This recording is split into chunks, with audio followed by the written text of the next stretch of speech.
사도신경으로 우리의 신앙을 고백드리도록 하겠습니다. 나는 전능하신 아버지 하나님, 천지의 창조주를 믿습니다. 나는 그의 유일하신 아들, 우리 주 예수 그리스도를 믿습니다. 그는 성령으로 잉태되어 동정녀 마리아에게서 나시고 본디오 빌라도에게 고난을 받아 십자가에 못 박혀 죽으시고 장사된 지 사흘 만에 죽은 자 가운데서 다시 살아나셨으며 하늘에 오르시어 전능하신 아버지 하나님 우편에 앉아 계시다가 거기로부터 살아있는 자와 죽은 자를 심판하러 오십니다. 나는 성령을 믿으며 거룩한 공교회와 성도의 교제와 죄를 용서받는 것과 몸의 부활과 영생을 믿습니다. 아멘. 우리 다 같이 일어나서 하나님께 기쁜 찬양 드리겠습니다.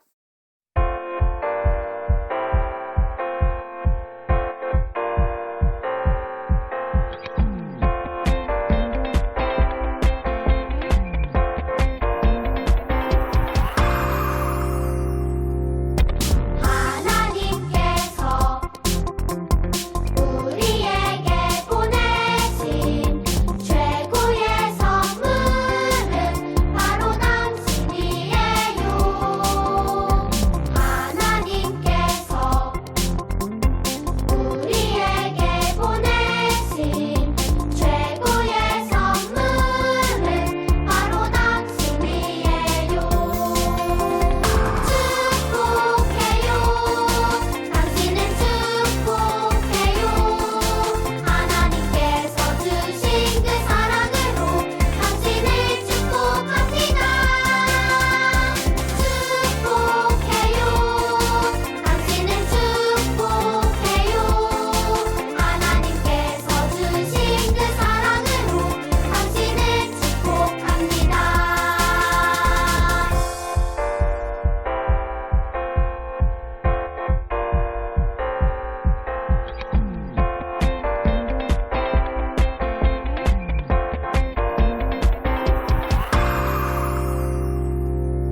기도드리겠습니다. 오늘도 저희를 예배의 자리로 나오게 하신 하나님 감사드립니다. 코로나 시기 속에서 아직 교회에 나가지 못하고 있지만 이 현실에 안주하지 않고 언제나 준비된 자세로 예배에 임할 수 있도록 도와주세요. 그리고 이제 위드 코로나가 시작되어 코로나 이전의 현실로 돌아가고자 합니다.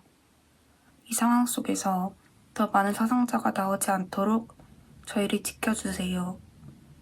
하나님, 지난 한 주 동안의 저희의 못난 모습들을 회개합니다. 누군가를 사랑으로 보듬어주지 못하고 미워했다면 모두 용서해 주시고 저희를 변화시켜 주세요. 오늘도 말씀을 전하시는 최영준 전도사님의 설교를 듣습니다. 이번 한 주를 살아갈 때도 오늘 들은 말씀을 가슴에 새기고 예수님을 닮은 모습으로 살아가게 도와주세요. 교회에서 다 같이 만나서 예배를 드릴 수 있는 날을 기대하며 오늘도 사랑이 많으신 예수님의 이름으로 기도합니다. 아멘. 오늘 하나님께서 우리에게 주신 말씀은 마가복음 8장 6절 말씀입니다. 전도사님이 봉독하겠습니다. 예수께서 무리를 명하여 땅에 앉게 하시고 떡 7개를 가지사 축사하시고 떼어 제자들에게 주어 나누어 주게 하시니 제자들이 무리에게 나누어 주더라. 마가복음 8장 6절 말씀. 아멘. 안녕하세요. 인연부 친구들, 최은상 전도사님이에요. 우리 친구들 한 주간 또 잘 지내고 있죠? 전도사님은 이번 주간에 우리 친구들을 보는 마음을 조금 반성을 했습니다. 전도사님이 생각했을 때는 우리 친구들은 아직 어려, 도움이 많이 필요해 라고 생각을 했는데요. 이번 주에 초등학교 1학년 친구의 이야기를 듣고 우리 친구들이 전도사님이 생각하는 것 이상으로 훨씬 의젓하고 사랑을 실천하는 친구들일 수 있겠구나 라는 생각이 들었습니다. 그 사연이 어떤 사연이었었냐면요. 초등학교 1학년에 한 어린이가 신문에 소개가 되었어요. 그 어린이는 행정복지센터에 방문해서 손편지와 마스크를 전해주고 갔대요. 어린이가 쓴 편지를 함께 봐볼게요. 코로나 때문에 숨이 답답하지만 마스크를 꼭 써야 해요. 하지만 마스크를 살 수 없는 이웃분들이 계실 거예요. 제가 공부를 잘했거나 착한 일을 하면 엄마가 100원씩 주세요. 그 용돈을 모아서 마스크를 샀어요. 코로나를 이겨내는데 도움이 되고 싶어요. 꼭 어려운 분들께 전해주세요. 감사합니다. 이 어린이는 평소에 착한 일을 할 때마다 엄마에게 용돈을 받았대요. 동전을 하나둘씩 모아서 마스크를 50매를 산 거예요. 마음이 따뜻해지는 이 이야기를 들으면서 전도사님에게 떠오르는 단어가 있었습니다. 그 단어는 바로 긍휼이라는 단어예요. 긍휼은 무슨 뜻일까요? 예수님의 모습을 살펴보면서 긍휼이 무엇인지 우리 한번 같이 알아봐요. 바글바글 많은 사람이 예수님께 몰려들었어요. 어른 남자만 세어봐도 4,000명이나 되었어요. 이들은 예수님이 들려주시는 말씀이 정말 즐거웠어요. 꼬박 3일이나 되는 시간 동안 예수님의 말씀을 들었어요. 그런데 꼬르륵 꼬르륵 여기저기서 배고프다는 신호가 들려왔어요. 예수님은 수많은 사람을 둘러보며 생각하셨어요. 사랑의 내는 집에 도착하려면 하루 종일 걸어야 할 텐데, 소망이는 가다가 배가 고파 쓰러지면 어떡하지? 믿음이 내는 집에 가도 먹을 것이 없을 텐데, 이들을 어떻게 하면 좋을까? 예수님은 제자들을 부르셨어요. 얘들아, 여기 모인 사람들이 너무 배고파하는구나. 안타까워서 도저히 안 되겠다. 무엇이라도 먹여서 보내자. 안타까워하시는 예수님의 말씀에 제자들이 대답했어요. 예수님, 저희도 먹이고 싶지만 먹을 것이 없는걸요. 안타까워하시는 예수님의 마음은 알겠지만 이곳에서 이 많은 사람을 배불리 먹일 음식을 구할 수는 없습니다. 제자들의 말이 틀린 것은 아니었어요. 광야에서 수많은 사람을 먹이는 것은 불가능했거든요. 하지만 무리를 불쌍히 여기신 예수님은 제자들에게 말씀하셨어요. 그래도 이대로 보낼 순 없지. 떡이 몇 개 있느냐? 제자들이 예수님에게 가져온 떡은 모두 7개였어요. 7개로는 정말 부족하고 이 많은 사람들이 먹이기에는 턱없이 부족한 숫자였지요. 그런데 예수님께서는 떡을 들고 감사와 축복 기도를 하셨어요. 그리고 사람들에게 음식을 나누어 주게 하셨지요. 떡뿐만 아니라 작은 생선 2마리도 축복하시고 나누어 먹게 하셨어요. 그랬더니 놀라운 일이 일어났어요. 모든 사람들이 예수님이 나누어 주신 떡과 물고기를 맛있게 먹었지요. 음식이 얼마나 풍족했던지 모든 사람이 배불리 먹고도 7광줄이나 남았어요. 이처럼 예수님은 굶주린 사람들을 모른 채 하지 않으시고 자신의 일처럼 안타까워 하셨어요. 여러분, 긍휼은 다른 사람을 불쌍히 여기는 거예요. 예수님은 이들을 긍휼히 여기시고 그들의 문제를 지나치지 않고 도와주셨습니다. 이곳은 베다니예요. 누군가가 통곡하며 울고 있어요. 마르다와 마리아군요. 좀 좋아. 그들의 오빠 나사로가 죽었군요. 오빠 나사로가 죽고 며칠 후에야 예수님이 베다니로 찾아오셨어요. 마르다는 예수님이 계셨다면 오빠가 죽지 않았을 거라고 울면서 이야기하고 있어요. 그 옆에서 마리아는 펑펑 울고 있어요. 그 옆에 친구들도 나사로의 죽음을 보면서 너무 슬퍼하고 있어요. 소중한 사람을 잃고 슬퍼하는 이들을 보니 예수님께서는 마음이 너무 아프셨지요. 그들의 슬픔은 곧 예수님의 슬픔이기도 했어요. 예수님도 함께 눈물을 흘리셨어요. 그리고 말씀하셨지요. 나사로가 어디 있느냐? 예수님은 그 무리들과 함께 나사로의 무덤으로 가셨어요. 그리고 그를 부르셨지요. 나사로야, 나오너라. 그러자 놀라운 일이 일어났어요. 바위문이 열리며 죽었던 나사로가 예수님의 말씀대로 다시 살아나왔어요. 예수님은 그들에게 영생의 기쁨을 알려주시려고 나사로를 다시 살리신 거예요. 여러분, 이처럼 긍휼은 다른 사람의 아픔에 공감하고 함께 슬퍼하는 거예요. 예수님은 슬픔에 잠긴 불쌍한 사람들을 그대로 내버려 두지 않으시고 나사로를 살리셔서 기쁨을 주셨어요. 여러분, 오늘 예수님의 오병이어와 나사로를 살리신 이야기를 잘 들었나요? 우리는 오늘 말씀을 통해 사람들을 긍휼히 대하시는 예수님의 모습을 보았습니다. 예수님은 배고파하는 사람들의 상황을 헤아리시고 그들의 배고픔을 해결해 주셨어요. 또 나사로의 죽음을 슬퍼하는 사람들과 함께 슬퍼하셨지요.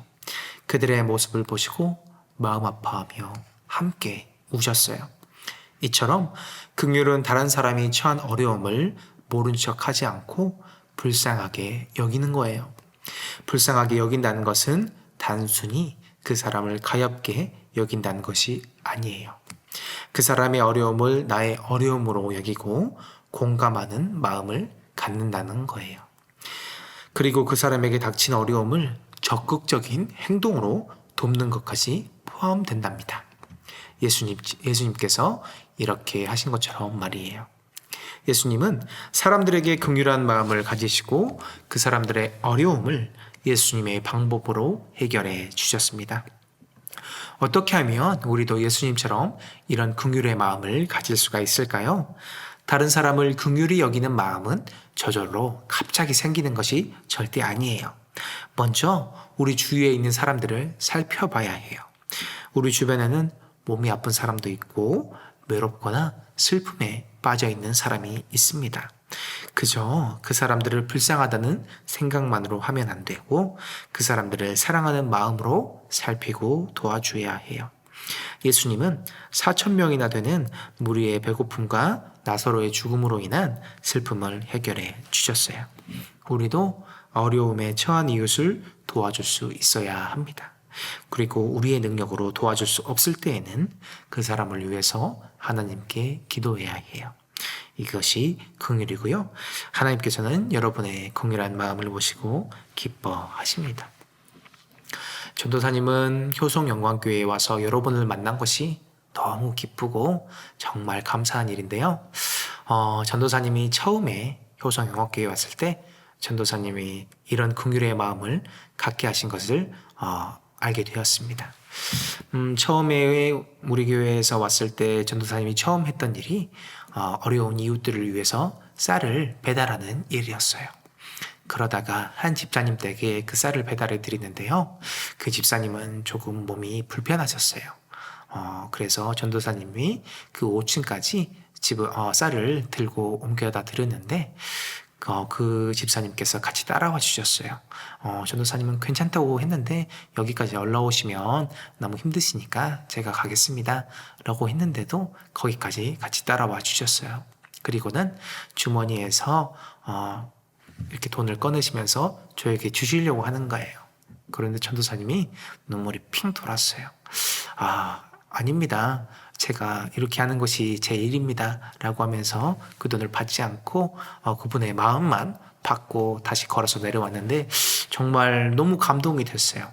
전도사님은 긍휼한 마음을 가지고 그분을 섬기고자 하고 갔는데 거기서 섬기고자 했던 마음이 더 크게 저에게 하나님의 감동으로 오게 된 거예요. 그 집사님께서 수고하는 저를 위해서 써주시는 그 마음을 보고 정말 큰 감동을 받았고 전도사님은 효성영광교회에 온 것이 너무 감사하고 자랑스러웠습니다. 전도사님은 항상 그 마음을 잊지 않고 여기에서 계속 여러분을 돌보아야겠다고 생각을 했습니다. 하나님께서 전도사님을 효성영광교회로 보내신 이유가 분명하고 또 우리 친구들과 함께 그 마음을 나누라고 하셨다는 것을 알게 되었거든요. 우리 친구들도 항상 이렇게 긍휼한 마음을 가지고 어려운 이웃들을 돕고 그 안에서 하나님께서 주시는 감동을 누렸으면 좋겠습니다. 오늘 말씀은 여기에서 마치도록 할게요. 우리 친구들 한 주간 또 잘 지내고 다음 주에 다시 만나요. 안녕. 오늘도 전도사님과 함께 공과 공부 시작하겠습니다. 오늘은 45가 예수님의 긍휼을 닮아가는 제자라는 제목으로 공과 공부를 해볼게요. 오늘 달달 말씀은 예수께서 무리를 명하여 땅에 앉게 하시고 떡 7개를 가지사 축사하시고 떼어 제자들에게 주어 나누어 주게 하시니 제자들이 무리에게 나누어 주더라. 마가복음 8장 6절 말씀. 아멘. 우리 마음톡을 한번 읽어볼까요? 긍휼이라는 단어를 들으면 어떤 생각이 떠오르나요? 그 이유는 무엇인가요?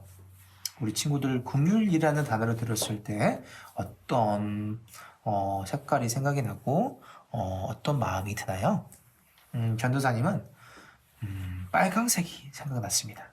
왜냐하면 예수님의 사랑을 긍휼로 표현할 수 있을 거라고 생각했기 때문이에요.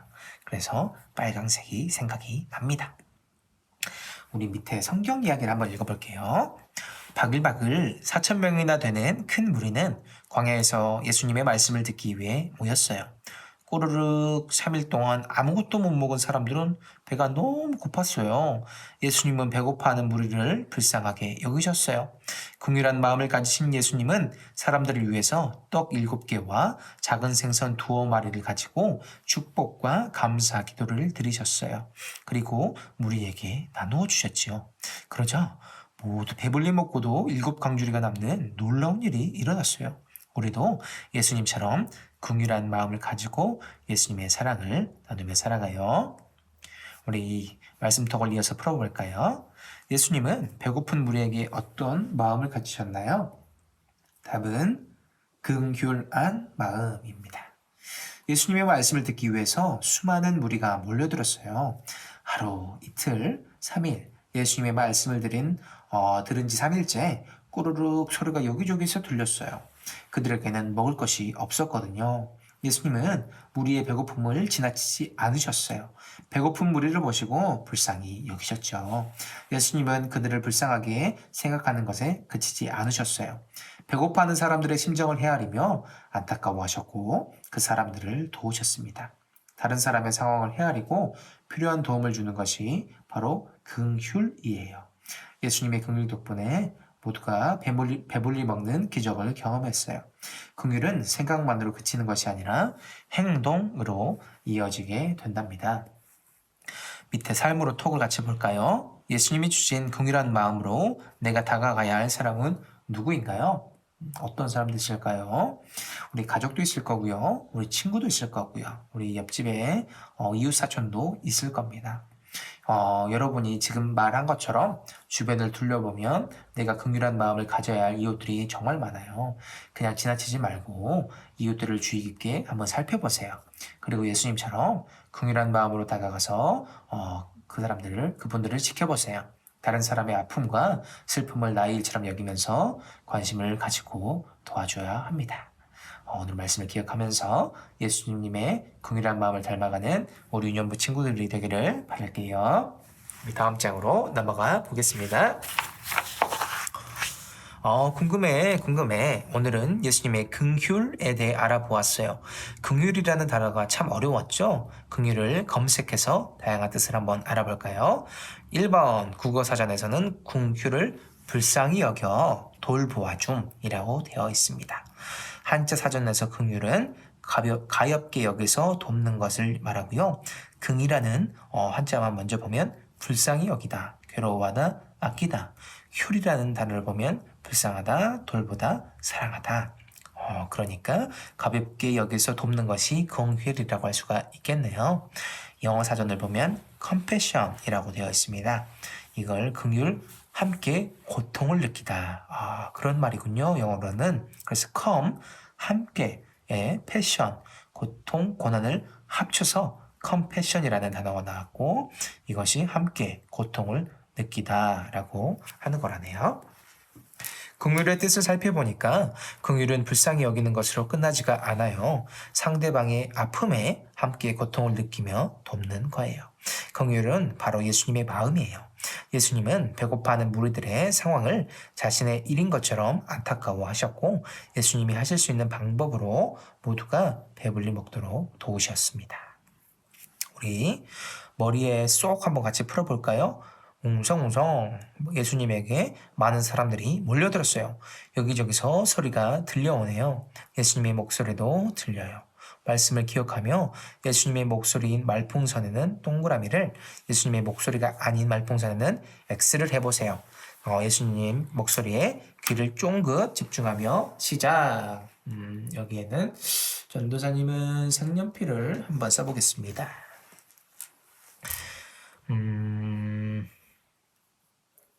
한번 볼까요? 떡을 나누어 주어라 라고 예수님께서 하셨죠? 동그라미. 2번 그들이 나와 함께 있은 지 이미 3일이 지났구나. 그렇군요. 이것도 동그라미. 3번 너희에게 떡이 몇 개 있느냐? 우리 친구들 오늘 설교 말씀 다 기억하죠? 이렇게 예수님께서 물어보셨죠? 이것도 동그라미. 그들을 굶겨 집으로 보내면 길에서 쓰러질 것이다. 예수님의 긍휼한 마음이 느껴집니다. 동그라미고요. 5번 광야에서 어떻게 먹을 것을 구합니까? 라고 얘기가 들었었나요? 아니죠? 이것은 X. 6번 무리가 참 불쌍하구나. 예수님의 또 긍휼하신 마음이 보입니다.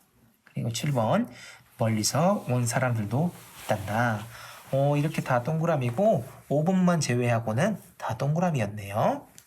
그리고 우리 밑에 색칠하며 쏙까지 같이 또 풀어볼게요. 예수님의 표정을 한번 보세요. 배고파하는 무리들을 보고 지으신 표정이에요. 예수님은 어떤 마음이셨을까요? 예수님의 마음이 정말 궁금해요. 네모칸에서 예수님의 얼굴을 찾아 색칠하면 예수님의 마음을 알 수 있어요.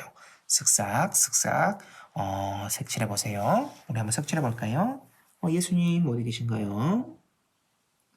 이렇게 칠해 보겠습니다. 자, 오늘은 저는 공기주전 단어를 들으면서 빨간색이 생각났거든요. 그래서 빨간색으로 한번 칠해 볼게요.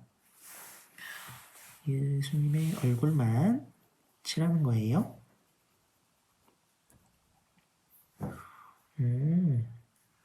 예수님의 얼굴만 칠해보면 과연 무슨 글자가 나오게 될까요? 첫 번째 글자를 봤는데 금이라는 글자가 나왔습니다. 우리 친구들 벌써 다 찾아버렸나요? 한번 같이 끝까지 해봐요. 과연 무슨 글자가 나올지. 근데 글자 칠하는 게 너무 재밌어요. 색칠놀이를 하는 게 정말 좋대요. 우리 친구들도 계속 이렇게 퀴즈를 풀듯이 한번 계속 해보는 거예요. 근데 우리 친구들 중에는 벌써 진작 이 부분을 끝냈을 것 같은 우리 친구들이 생각이 납니다. 우리 친구들 전도사님이랑 같이 해보는 거예요. 이렇게 글자가 거의 보입니다. 우리 친구들 거의 다 끝나가나요? 전도사님이 제일 늦은 건 아니죠? 글자가 나왔습니다. 긍휼. 그렇네요. 앞에 긍만 보고도 우리 친구들 벌써 다 알았을 거라고 생각하지만 끝까지 해보니까 긍휼이라는 글자가 되었습니다. 우리 신기한 이야기 한번 또 들어볼게요. 베트남에 살고 있는 미니와 히에우는 둘도 없는 친구예요. 히에우는 오른손과 두 발이 없이 태어난 미니를 초등학교 2학년 때부터 업고 다녔어요. 10년 동안, 10년 동안이나요. 미니의 손과 발이 데워주었지요. 함께 밥도 먹고 같이 공부도 했어요. 그리고 미니에게 자전거와 오토바이 타는 방법도 알려주었어요. 두 친구의 이야기가 사람들에게 알려지자 히에우는 이렇게 말했어요. 장애를 피하지 않고 극복해 나가는 미니는 제게 용기를 줬습니다. 널 업고 다니는 것은 이제 쉽고 익숙해. 10년 동안 우리가 함께한 것은 정말 행복한 일이었어. 미니 또한 히에우를 보며 이런 생각을 했대요. 장애가 있다고 내 미래까지 절뚝일 필요는 없어. 나도 꿈을 가질 권리가 있어. 히에우와 미니의 우정은 정말 아름다워요. 히에우는 미니의 상황을 이해하고 자신의 일처럼 마음 아파했어요. 그리고 자신이 도울 수 있는 방법으로 도와주었어요. 이것이 긍휼이랍니다. 미니는 히에우 덕분에 컴퓨터 프로그래머라는 꿈을 꾸었고 대학에 입학했어요. 그리고 큰 병원에서 손과 다리를 만들어주겠다는 약속도 받았어요. 이렇게 긍휼은 아름다운 결과를 맺는답니다. 전도사님은 갑자기 그 중풍병자와 친구들이 생각이 났습니다. 우리 중풍병자도 내 친구가 있어서 다시 예수님께 고침을 받을 수 있었잖아요. 근데 미니와 히에우를 보니까 정말 너무 아름다운 우정이고 정말 예수님께서 정말 이 친구들을 많이 사랑하시겠다라는 생각이 들었습니다. 우리 유년부 친구들도 서로를 위해서 이런 친구들이 될 수 있도록 같이 위해주고 같이 기도해 주길 바랍니다. 그리고 마지막 마음에 꼭 이 부분은 우리 친구들이 스스로 해봐야 될 부분이에요. 내가 긍휼의 마음으로 돕고 싶은 사람은 누구인지 찾아보고 그 이유를 이야기해보세요. 어떻게 긍휼을 실천할지 이야기해보세요. 누구에게 긍휼을 실천할지 어떻게 할지 각자의 그 긍휼의 대상을 정해서 해보는 우리 친구들이 되기를 바라겠습니다. 오늘 공과는 여기서 마치도록 할게요. 우리 다음 주에 또 만나요. 안녕. 유년부 친구들, 이제 소중한 마음 가득 담아서 하나님 앞에 준비한 예물 드리도록 하겠습니다.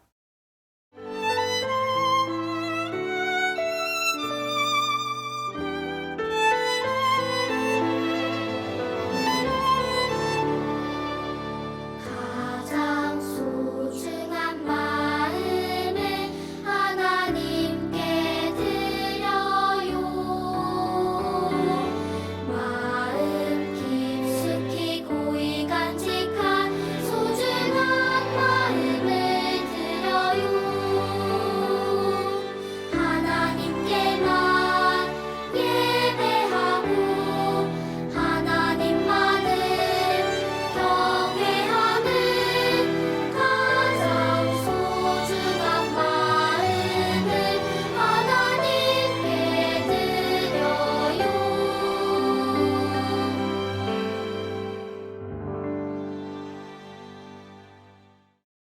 사랑의 하나님, 오늘도 이렇게 귀한 예배를 드릴 수 있게 허락해 주셔서 감사합니다.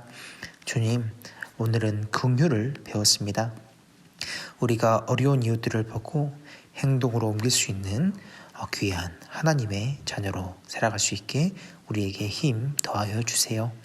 우리 유년부 친구들이 사랑하는 마음 가득 모아서 예물 드리오니 하나님 나라를 위하여 사용하여 주세요.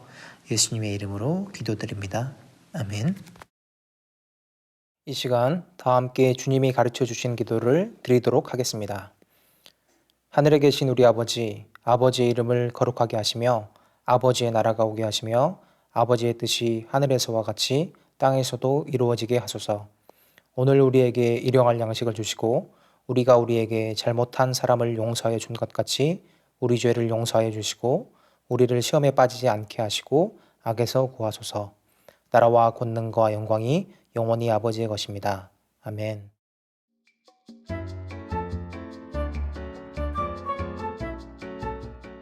유년부 친구들 안녕하세요. 선생님이 광고 전해드릴게요. 유년부 예배가 온라인으로 진행됩니다. 거룩하신 하나님과의 약속인 예배를 온 마음과 정성을 다해 드려주세요. 11월 암송요절 말씀이에요. 이같이 너희 빛이 사람 앞에 비치게 하여 그들로 너희 착한 행실을 보고 하늘에 계신 너희 아버지께 영광을 돌리게 하라. 마태복음 5장 16절 말씀. 아멘. 우리 유년부 친구들의 예배드리는 모습을 선생님들께 보내주세요.